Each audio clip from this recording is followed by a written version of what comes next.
Nobody likes coming to the end of our lives, but when we get there, do we have the right to take control of how it ends? Our culture says that life isn't worth living if we're in too much pain. The Bible says something very different.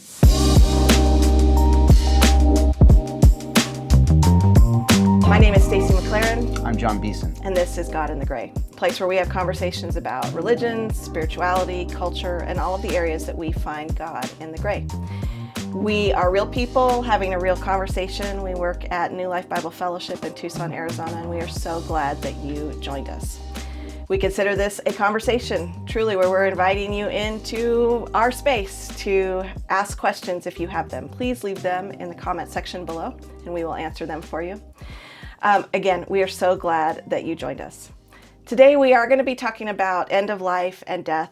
Those are hard topics, and we just want to let you know if you have little ones around and you don't want them to hear this, you might want to press pause and listen later. Once again, we're so glad you joined us. So one of the hardest responsibilities is being with family members, especially, who are dying and having those final, like you're approaching end of life and you know there are conversations that need to be had about the final details. Even about care in those final days, what does that look like? So I am currently in what we would say the waiting room of the birthing room of heaven with my mom. I anticipate that she will be leaving her earthly vessel in the next 5 or so days. My son, our only child, died in 2017 at the age of 31, married with a small little one, and he passed away. And so looking at these two different situation scenarios as daughter and as mother, we had to walk through how do you face when they're telling you can give them as much pain medication as possible? How do you navigate your feelings of, is this helping them die? Am I helping them live? Am I helping them die? And so just from a personal experience, from a Christian, I will tell you, I struggled with this with my son. He was in extreme pain, and so his pain meds were very high. We're talking morphine, fentanyl, Demerol, a lot of it. I had to get to a place where I was okay because keeping him out of pain was giving him a blessed life, what he had left. It was not ending his life early. Mom, I've had a much easier stepping into that because I watched what those medications did for her. They do not hasten their death when used properly. And I think that's where, if you are navigating this space, please know, like, we understand it is hard when you're dealing with hard medications and trying to keep your loved one out of pain. Mm-hmm. So those are one of the areas of end of life that you have to discuss. Yeah. You know, what do you want us to do? How do you want us to handle this? But in the end, when your loved one can no longer speak for themselves, you have to advocate for them to keep them out of pain. There's a sticky line that we tread in that, though, because often it goes somewhere else. Yeah. I mean, I think as those, like, our culture would be, in general, a culture that responds typically with just mercy, right? Like there's a sympathy and empathy, hey, whatever it takes, just allow that person to avoid the pain. Mm-hmm. And sometimes the Christian community can just respond just with truth. Well, what is the ethical right thing to do in this situation? And we just want to just step into that and say, actually, biblically, the Bible talks about God as being the one who is the most merciful one and is also always truthful, always the one who steps in with morality that is unchanging. And so what does it look like for us to step into that place, end of life scenarios, with mercy and truth? Mm-hmm. Seeing them not necessarily in conflict with each other, not combating each other, and yet also recognizing that there are these challenging places where it might not be crystal clear for us in terms of what the right thing to do is. So Where do mercy and truth kiss? I think if we look at our culture, even in the church, we want to avoid pain at all costs. Not just physical pain, but I would say actually more so emotional pain. We want to avoid that because, again, we can take a medication for pain. Pain is, even in death, even in emotions, it's that warning. Something needs to be addressed, right? So when we're running from emotional pain, we are avoiding conversations with that loved one who might be dying, conversations with a sibling, conversations with the other parent. But we're also avoiding suffering, right?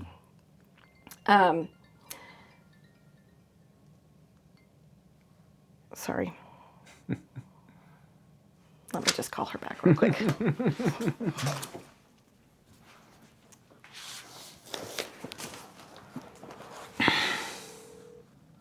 Hello. I'm so sorry. Phone tag, girl. Are you heading over to Mom and Dad's? I've got one ahead of her that I just pulled in front of right now. Okay. Just wanted to make sure she still wanted a bath today or how she was feeling about that. Last night she said, yes, ma'am, please do. And so if I give them a call and let them know about between 4 and 4:30? Okay. Probably a little sooner than that because this is a bed bath, so it'll only take about 30 minutes. Okay. I'll let them know before 4 then. Yes. Okay. All right. Thank you so much, Katerina. Thank you. Okay. Bye-bye. All right, bye-bye. That's a cool name, Katerina. She's the sweetest Southern woman. That is not a Southern name. I'm just going to call him real quick.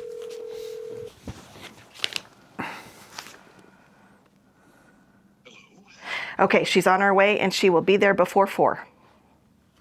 Oh, okay. Okay, so I will see you at 6:30. All right, I love you. Bye. I love you too.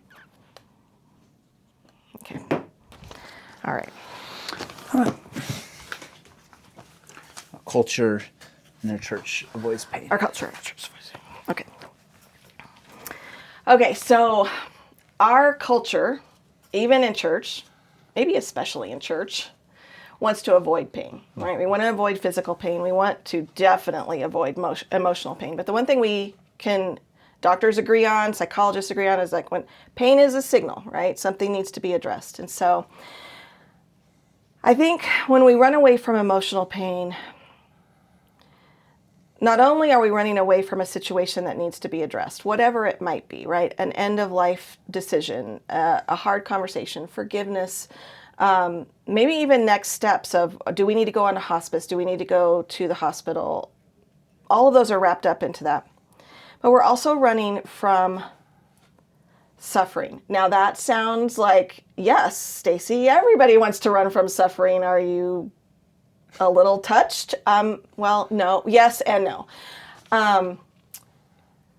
We read in Romans, and everybody knows it because when we're not the ones going through the suffering, we're quick to quote, hey, suffering produces endurance, and endurance patience, and all it gets down to is suffering produces character, which is so true.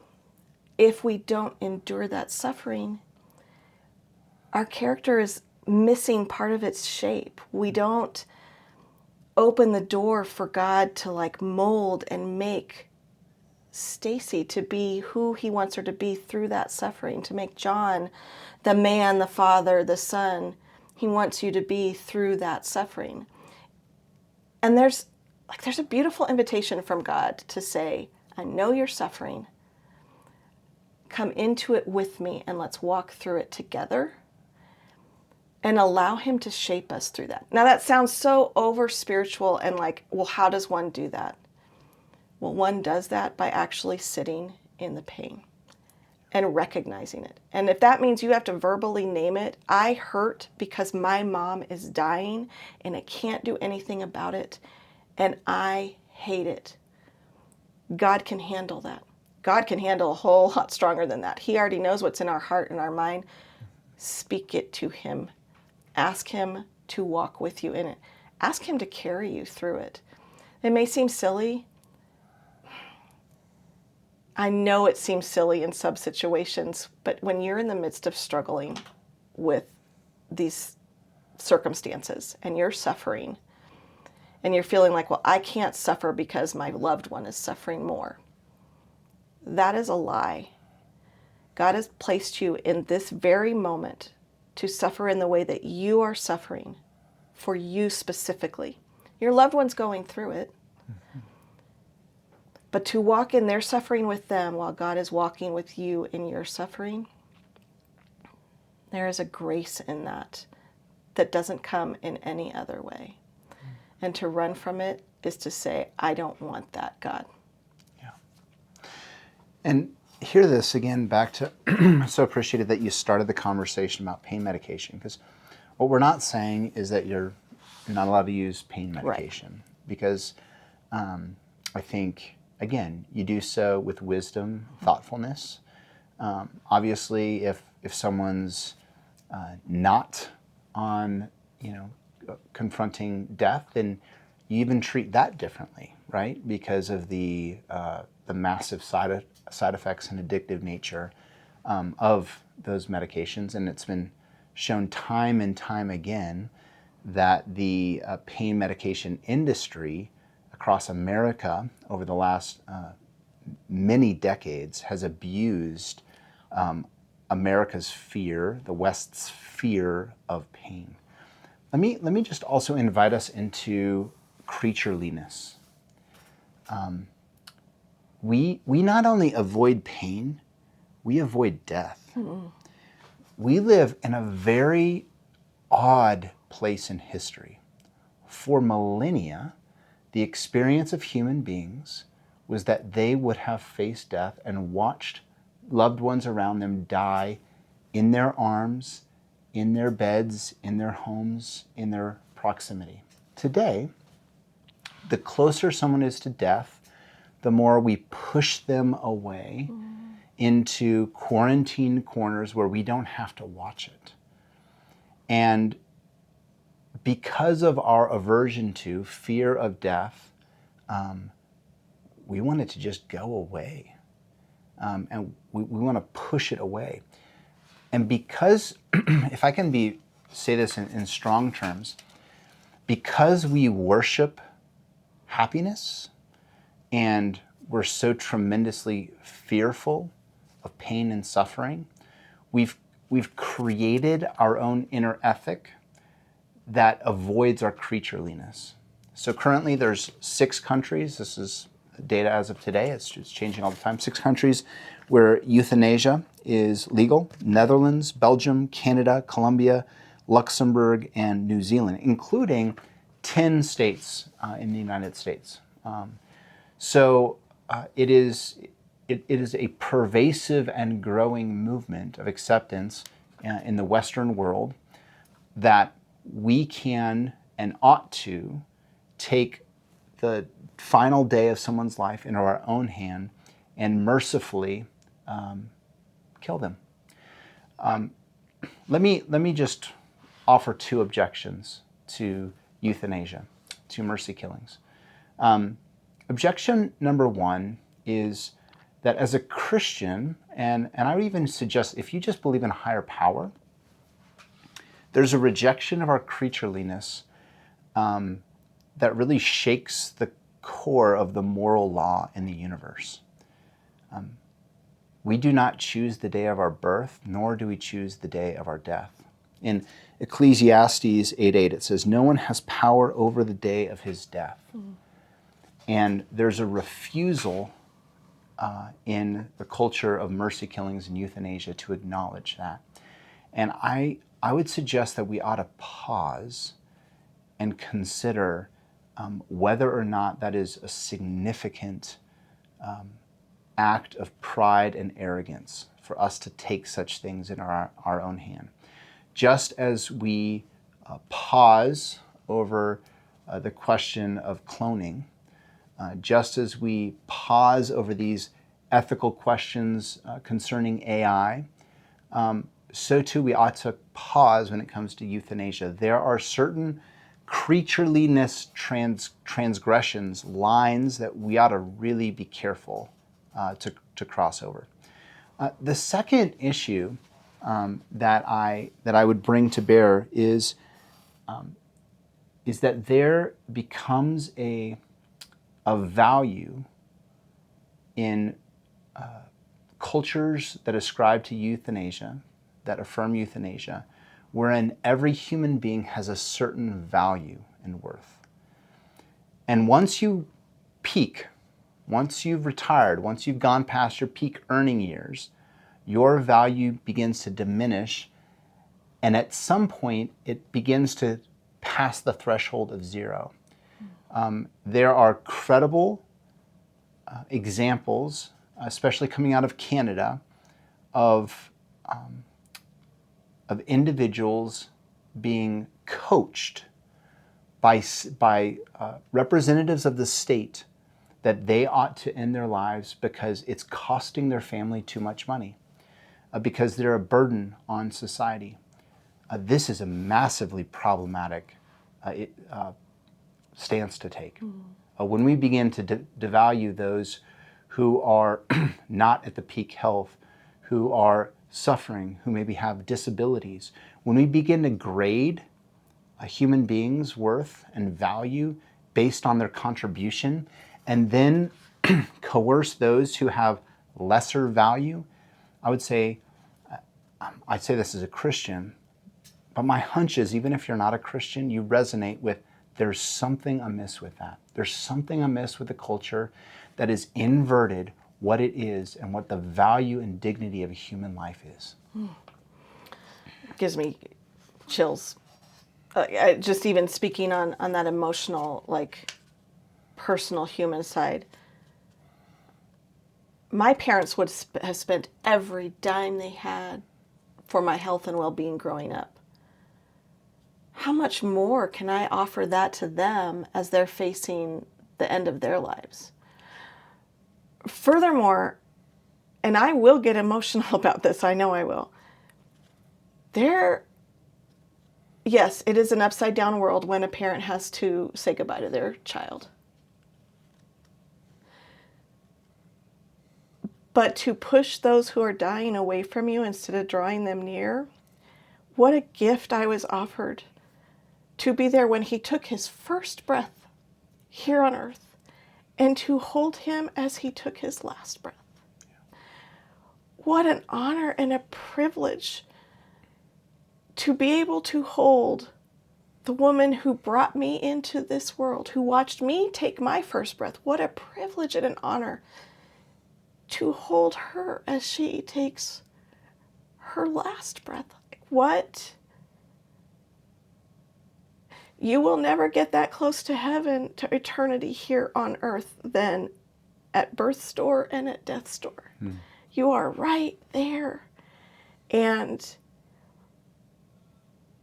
it says something when people are willing to push that away and stay as far away from that.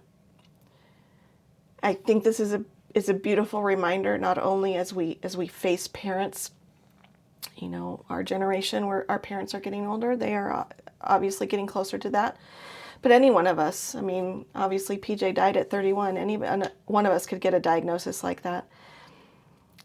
But just talking about euthanasia and this lessening of life is a reminder to keep your eyes and ears open, to watch what's going on in our culture, in our society, in our laws, and be a voice for those that don't have a voice. I mean, we could say it unborn, but I'm going to say there are people who are in their 80s who have lost their voice, and people want to push them away. No. We have to stand up for them. So this has been not an easy conversation. It is a good conversation. I think we need to dive into these more often. This needs to become more out in our public discourse.